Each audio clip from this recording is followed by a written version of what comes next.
When we talk about sexual attraction, we often think of it as something that exists purely in the mind, fantasies, images, memories. But the truth is, the body is always speaking. Before a single word of desire is ever spoken, the body has already betrayed it. You can see it in posture, in proximity, in the way someone moves around you. When a woman is thinking about you sexually, this shift in body language is often the first signal. Subtle, almost invisible, but unmistakable once you learn how to see it. What's fascinating is that much of this happens below conscious awareness. She's not standing there thinking, I will lean closer so he knows I'm attracted to him. Instead, the body reacts instinctively. It adjusts in tiny ways, following the feeling rather than the thought. It might be the way she tilts her head slightly when you speak, exposing her neck, a subconscious gesture of openness. Or how she angles her body toward you even if there are other people in the room. Or how her feet point in your direction, a tiny compass revealing where her attention really lies.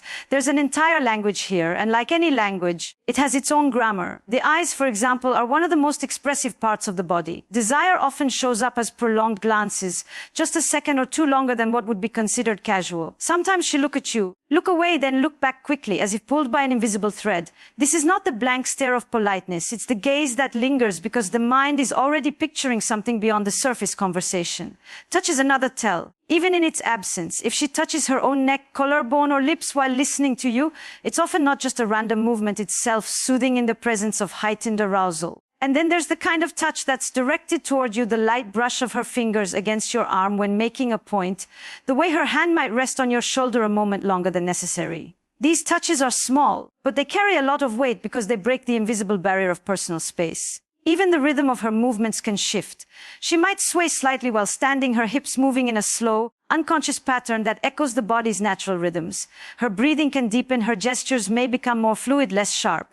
The body begins to mirror the sensuality of the thoughts running through her mind. But here's where many people make a mistake. They either miss these cues entirely or they overinterpret them. Just because a woman leans in or touches your arm doesn't automatically mean she's imagining intimacy. Human interaction is layered and context matters. What you're looking for is not one isolated action, but a pattern, a cluster of signals that together create a picture. It's in the way her body turns toward you, her gaze lingers, her laugh softens, her movements slow, all happening in the same moment. The reason this matters is because sexual thinking is rarely announced directly. Most women won't say, I was just picturing us together in bed. Instead, the body slips into a more receptive state. The signals are there for those who are attuned enough to notice. And this attunement, this ability to read what's unsaid, is not about manipulation, it's about connection. It's about meeting someone in the space where words haven't yet been spoken, but the desire is already alive. There's also something deeply human about this. Our bodies have been communicating attraction far longer than language has existed. In many ways, these physical cues are more honest than words. Words can be crafted, edited, even disguised. The body, on the other hand, is a little harder to control. It leaks truth in the way the pupils dilate, the shoulders square, the chest lifts. Now, why does this matter in the context of sexual thinking? Because the moment a woman starts imagining you in that way, her body begins to respond as if it's already in that scene. The changes in posture, in macro expressions, in breath, these are the mind's way of preparing the body for what it's picturing. It's rehearsal and anticipation all at once. If you learn to notice these signals, something powerful happens. You stop guessing and start listening, not to her words, but to her presence. And when you respond to her presence instead of forcing the moment, you create a sense of safety and intrigue at the same time. She feels seen without feeling exposed, desired without feeling objectified. This is the subtle art of erotic connection. Reading the body not as an object, but as a story it's telling in real time. Of course, there's a responsibility here. Seeing the signs doesn't mean you act on them without consent. It means you adjust your own presence to match the level of energy in the room. If her cues are playful, you can meet them with playful reciprocity. If they're tentative, you match them with patience. The skill lies not in pouncing on attraction, but in holding space for it to grow naturally. And when you do, the interaction shifts. She starts to feel the feedback loop, that you notice her noticing you, and that this noticing deepens the attraction. It's a dance, and like any good dance, it's about timing, rhythm, and the ability to sense your partner's next move without them having to say it. This is where sexual tension is born, not from overt declarations, but from the slow, deliberate recognition of what's already happening in the space between two people. The way her fingers trace the rim of her glass while you speak, the way she leans just close enough that you can feel her breath, the way she holds your gaze a fraction longer than necessary. Each of these is a thread, and together they weave the fabric of an unspoken conversation. Once you begin to see this, you realize that attraction isn't always loud or obvious. Often it's quiet. It hums in the background, waiting for someone to notice. And the moment it's noticed genuinely, without rushing or demanding, It begins to grow. So when a woman is thinking about you sexually, the body will often speak before the mouth does. The trick is to be present enough to hear it, patient enough to let it unfold, and wise enough to understand that these signals are an invitation, not a guarantee, because the most powerful moments of connection often happen before a single word is spoken. If the body is the first to speak desire, then the voice is the first to give it color. You can think of the body as painting the outline of attraction, while the voice fills it in with texture and tone. And when a woman begins to think about you in a sexual way, her voice often changes, not in a dramatic, theatrical sense, but in subtle shifts that reveal a deepening intimacy. These changes are not usually planned. She doesn't sit there and decide, now I will speak in a lower tone so he knows I'm attracted to him. Instead, the shift is almost involuntary, shaped by the same biological and emotional responses that influence body language. The vocal cords relax, the pace slows, the words stretch ever so slightly. Her sentences may carry a softness that wasn't there before, a gentle drop in pitch that invites you in rather than keeping you at a distance. Sometimes the change is in volume. She might speak a little quieter, not because she's shy, but because lowering the voice forces you to lean in. It creates proximity without physical touch. This is one of the oldest human tools of seduction, reducing the sound so that the other person must bridge the space between you. It makes the interaction feel more private, as if what's being said is just for you, even if you're in a crowded room. And then there's laughter. When desire begins to seep into conversation, laughter takes on a different quality. It lingers in the throat. It becomes warmer, rounder, more melodic. It's no longer just a reaction to humor. It's a way of communicating pleasure in your presence. It's the body's way of saying, I like this exchange. I like you here. Even a small, half-suppressed smile in her voice can carry the same message. Another shift is in pacing. If she's attracted, her rhythm may slow down, allowing for more space between words. Those pauses are not empty, they are charged. They invite you to step into them. They give you time to feel, not just listen. Sometimes the pace quickens instead, especially if she's nervous with excitement. This faster rhythm can be a form of release, like a spark jumping before it finds its grounding. The key is not to get lost in whether it's slow or fast, but to notice whether her rhythm with you is different than with others. There's also an intimacy in word choice. Desire often makes people more playful with language. A woman might tease more, drop subtle innuendos, or choose phrases that are ambiguous enough to carry multiple meanings. She may frame questions that lead you to reveal something personal. And in turn, she'll offer small disclosures of her own. This back and forth creates a microclimate of closeness where the conversation feels alive and unscripted. And then there's the element of resonance. When someone is drawn to you, they often start to mirror your verbal patterns, picking up on your vocabulary, your cadence, even your metaphors. This isn't mimicry, it's connection. It's the subconscious aligning of two people's rhythms, like dancers finding the same beat. When she begins to use phrases you've used, or you notice her leaning into your style of humor, it's a sign that the conversation has moved from casual to personal. But perhaps the most telling sign in her voice is the shift in where it's directed. There's a difference between speaking to you and speaking into you. Speaking to you is about delivering information. Speaking into you is about creating an emotional impact. It's the difference between a surface-level exchange and one that feels like it lands inside you. When she speaks into you, the words carry an intention that's not purely about content. It's about creating an experience. You might feel it in the way her tone softens when she says your name, or in the way her sentences seem to linger in the air a fraction longer than necessary. In many ways, the voice is a bridge between the mind and the body. It carries the thoughts, but also the heartbeat. It can reveal attraction without ever naming it. And when you're attuned to these shifts, you begin to hear not just what's being said, but what's being felt. It's important, though, not to confuse every vocal variation with sexual interest. Just as with body language, you're looking for a pattern. Changes in tone, pace, and warmth that occur consistently in your presence. The same woman might speak softly to a child or laugh warmly with an old friend. But if her voice with you carries a certain heat or intimacy that's not there with others, it's worth noticing. This awareness transforms the way you interact. You start listening not just for facts or stories, but for music. You hear the way her voice curves around certain words, the way she holds silence, the way a single phrase can feel like an invitation. You realize that attraction is not just seen, it's heard. And here's the paradox: when you truly listen, you don't need to push the moment forward. You don't need to force innuendo or engineer flirtation. The energy is already present in her tone.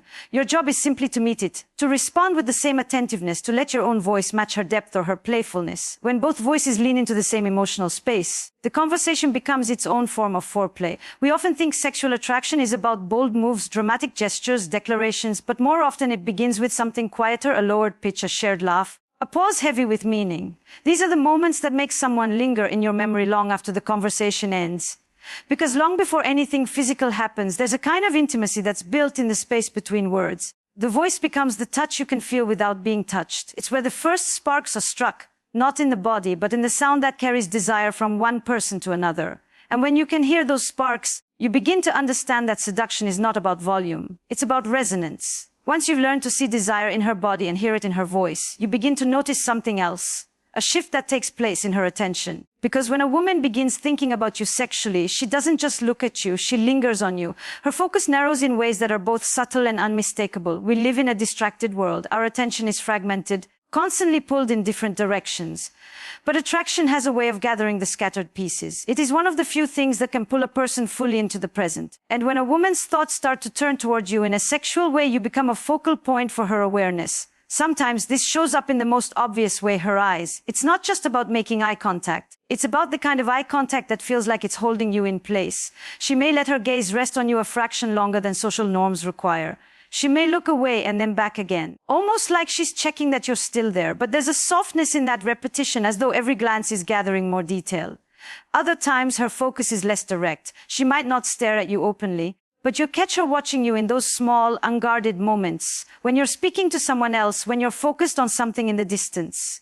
It's as if she's studying you, collecting small pieces of your presence. This is not idle curiosity. It's an active storing away of sensory impressions, the way you move, the way you gesture, the way you hold yourself in space. Attention can also show up as a disruption. If she's normally focused on her phone, she might put it down. If she's in a group, you might notice her attention drifting back toward you even when someone else is talking. These small shifts say, "You are where my mind keeps returning." And sometimes that return is not conscious. Desire has a way of pulling focus without permission. There's also an element of exclusivity to this attention.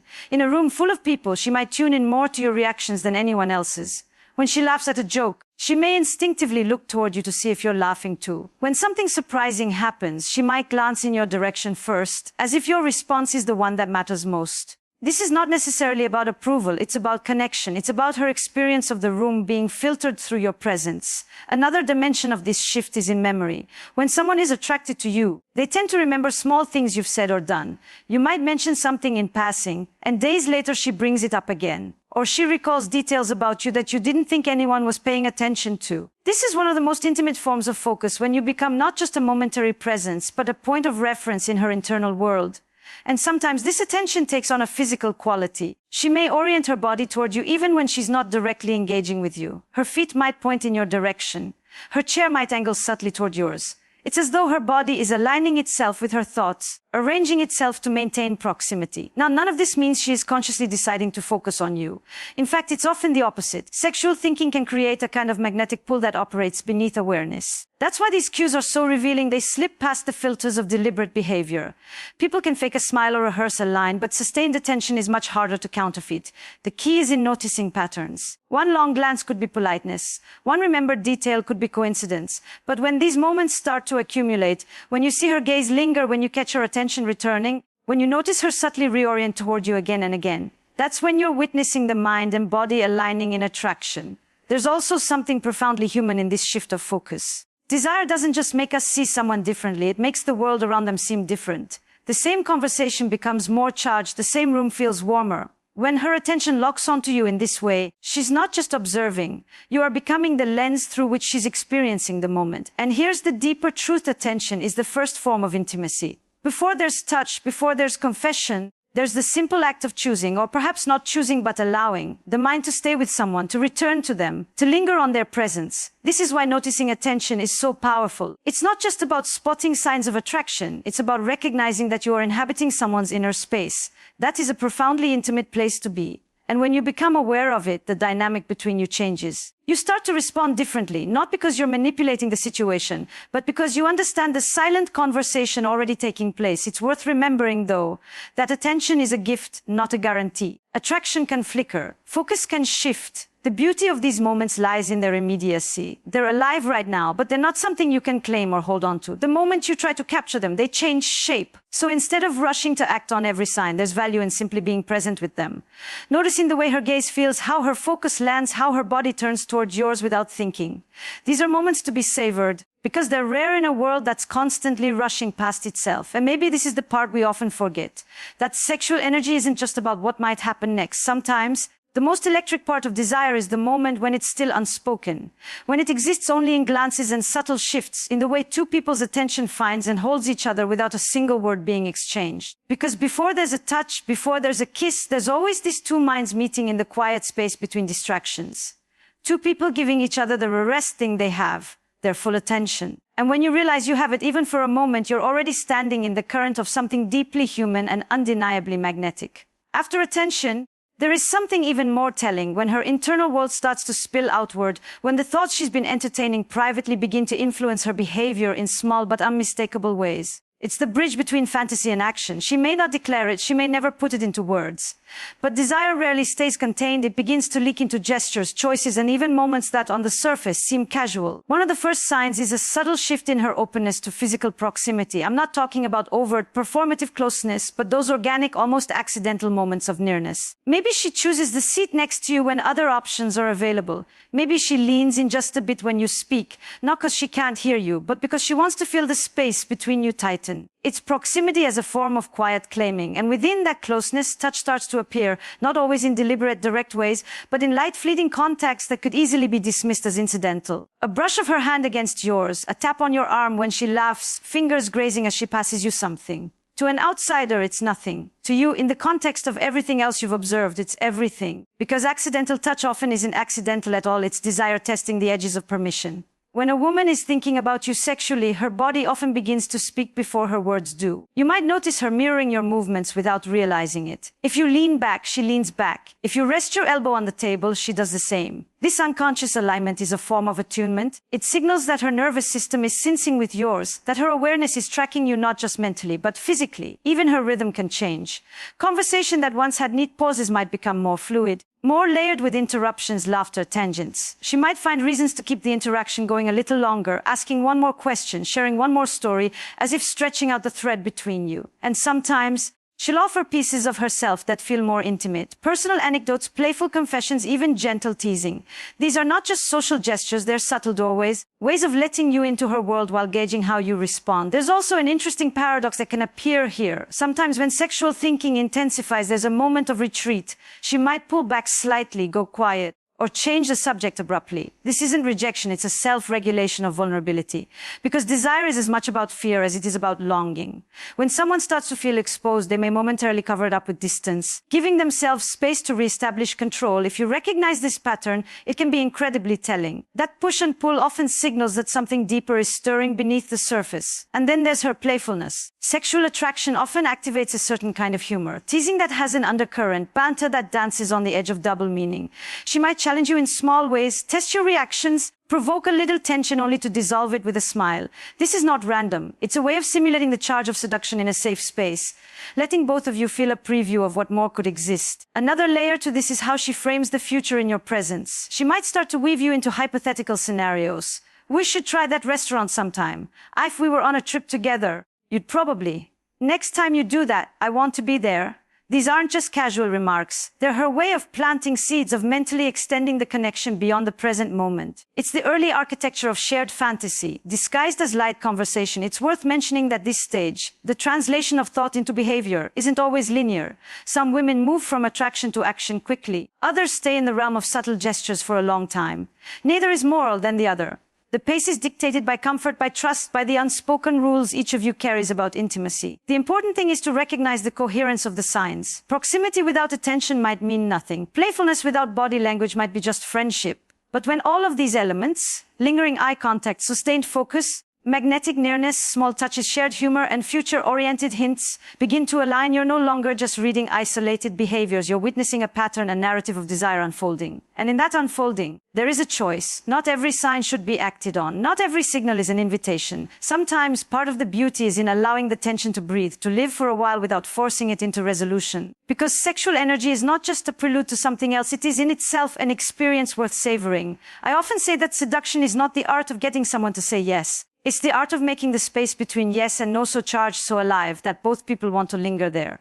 When a woman is thinking about you sexually and her actions start to reflect that, you're being invited into that charged space. Whether you step into it, how you step into it, and with what kind of respect, that's what determines not just the outcome, but the quality of the connection that follows. And perhaps this is the most important takeaway. Desire is not just about bodies, it's about awareness. It's about how deeply two people are willing to notice each other, to track each other's subtle signals, to respond without needing to control the entire script. When you learn to read these signs with sensitivity rather than entitlement, you begin to understand that every gesture, every shift in tone, every inch of reduced distance is part of a conversation far more eloquent than words. Because at the end of the day, what most people are looking for, whether they admit it or not, is not simply the act, but the experience of being seen, desired, and responded to in a way that feels attuned. That's the real currency of sexual connection, not just attraction, but attunement. And when you can offer that, when you can meet her gestures with equal presence, you're not just someone she's thinking about, you become someone she remembers.